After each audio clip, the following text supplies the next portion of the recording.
Our next speaker is Dr. Neeraj Israni, who's a cataract and refractive surgeon practicing in Vasi, Maharashtra. And he is going to show us an interesting case of a traumatic cataract. On to you, doctor.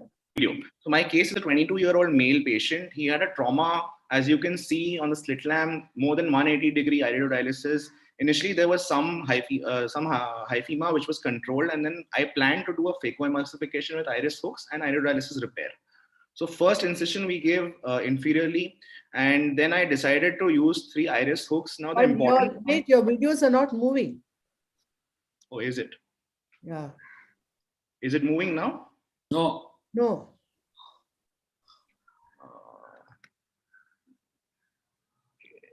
What about now? I think, can the video be played from there? Mr. Sharik, I think yes. we should keep it all in sequence so that in a minute we play.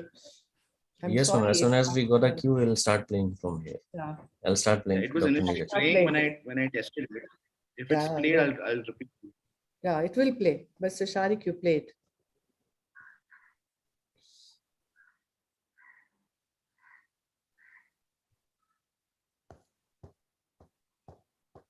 Take time or what? Oh, Thank you. Yeah. So as you can see, a 22-year-old male patient had a trauma with a large rubber band, and there was an iridodialysis of more than 180 degree, as you can see over here. So initially there was some inflammation. After controlling the inflammation, I planned a phacoemulsification with iris hook with iridodialysis repair. And the first incision I made was inferiorly. High molecular weight visco was used. While putting iris hooks in such cases, it is very important to remember to pull the iris very gently and carefully, because already there is a tear and it may actually extend the dialysis even further.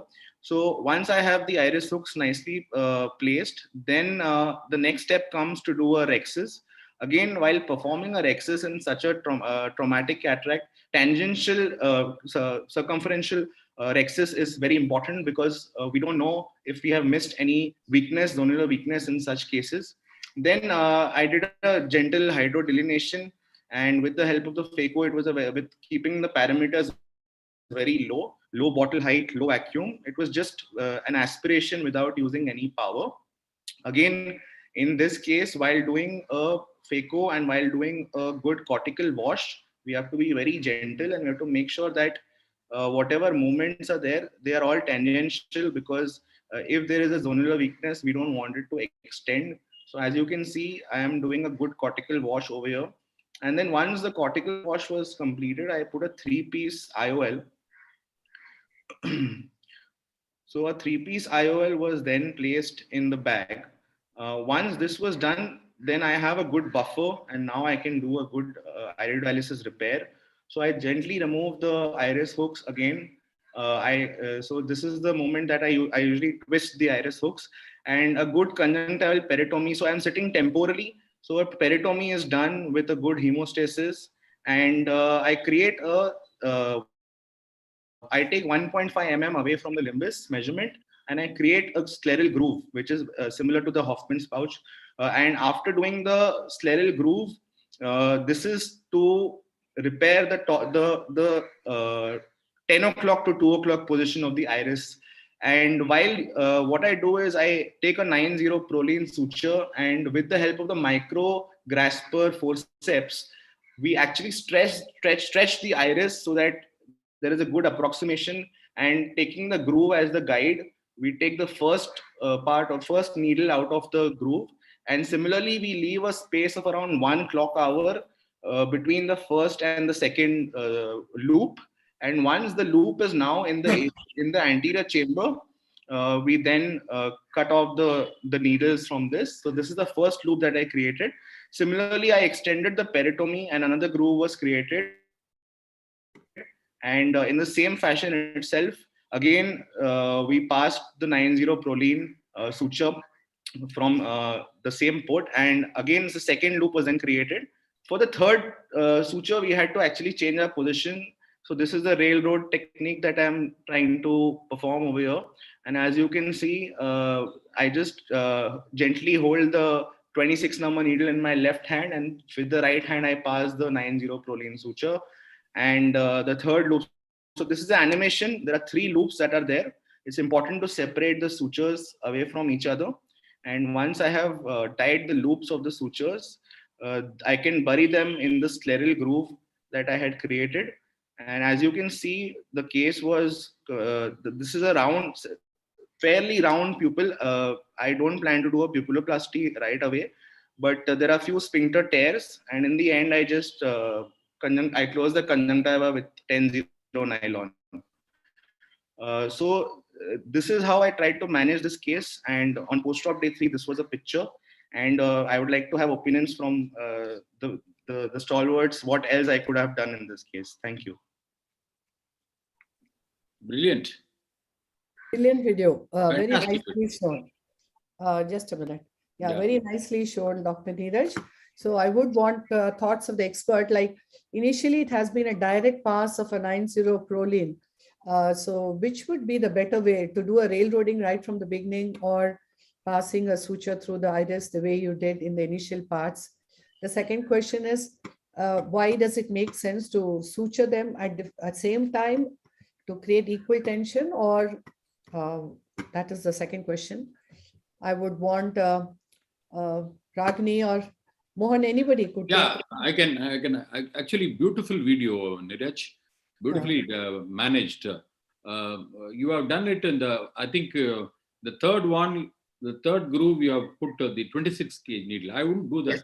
I just put a straight away 90 Prolene or 10-0, whatever you're using, straight away, because the 26 gauge needle itself can produce a big hole on the remaining that iris. Sometimes it can produce a tear in the iris, and the entire battle is lost because of that.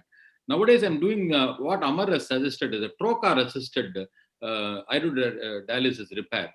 So the trocar, if you put a trocar on that side, because you do not know, sometimes the needle can go this way, that way. It's a long needle. It's very difficult to control that needle. So if you put a trocar and put a needle underneath the trocar, inside the trocar, then the needle will go exactly where you want to go, in the direction, exactly the straight, because the trocar will prevent the needle from going this side, that side. Otherwise, a long needle, very difficult to control the direction. It may go like this, like ozzle, very difficult. So otherwise, fantastic. Thank you. Excellent video, Neeraj. I mean, beautiful demonstration, very controlled surgery. I think the point Mohan and Chitra are making a little different. I would have passed my sutures exactly the way you did the third one, in the sense that it's not a good idea to pass the 26 gauge needle through the iris tissue. And you did the right thing by holding it with the micro forceps and passing the needle to the iris. But when it comes to, you're fortunate that, when you blindly pass the needle through the sclera from the inside out, it exactly came through the groove, but you have no control over there. So I would have actually passed the needle through the iris, but like you did in your third suture, each time I would have passed a 26 gauge needle through the groove, so that I exactly know where my needle is going to come out, then railroad it and bring it outside, and then tie them up. I think maybe you had such good control and you managed to get it each time out of the same groove. But I think that was something being blindly done.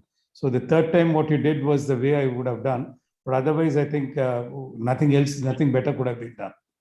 Supposing it's a non-oppositional kind of iridodialysis, I have just no idea. I haven't done that, but I wanted to know, would you think of doing a pupilloplasty and then addressing that area? I'm asking you, Dr. Neeraj. Yeah, ma'am, if it was a non-opposing iridodialysis, then it would have been a completely different case of a pupilloplasty would have been a better option rather on. So that is why if you see the pupil even now, it is a dilated pupil, and I thought of performing, but then it was already too much manipulation. So in that case, probably a pupilloplasty would have been better, followed by whatever we could salvage. And in these kind of situations, I want the expert to tell me, like, how would you plan your post-op management with so much of iris tissue? He has done it in a very casual way, as if it was just one step of the surgery. What would be the extra medications we would advise for these patients, I suppose? The topical steroids very aggressively, and NSAIDs as well for these patients, and sometimes Mydriatic. also. Because inflammation is likely to, once you touch the iris, the prostaglandins are going to get released into the eye. And you can have not only iritis, iridocyclitis, inflammation, fibrin, something like TAS also, or even CME for that matter. Yes.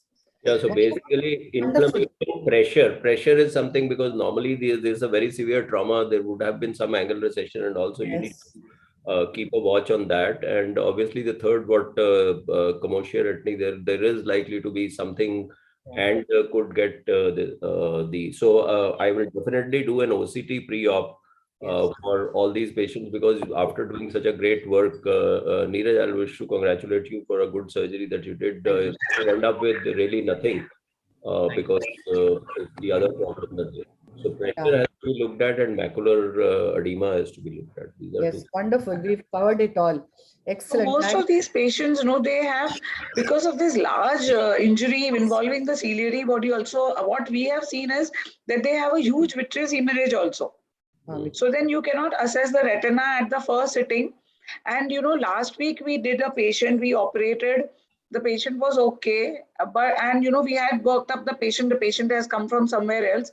But a repeat sonography showed something, and the patient with CT scan turned out to have an IOFB. So, these patients really need so many, very, very close, and, a lot of medical legal problems also. So all these have to be addressed. Yes. We did do a B scan before the surgery, and the B scan showed was fairly normal. Also, as long as the inflammation was concerned, there was a microdispersion hyphema which was there, which we treated initially, and also the IOP was raised. So we waited for the IOP to become normal. The iris actually fell back after controlling inflammation, and only then we took the patient for the surgery. Anyway, wonderful. Wonderful. So, you stay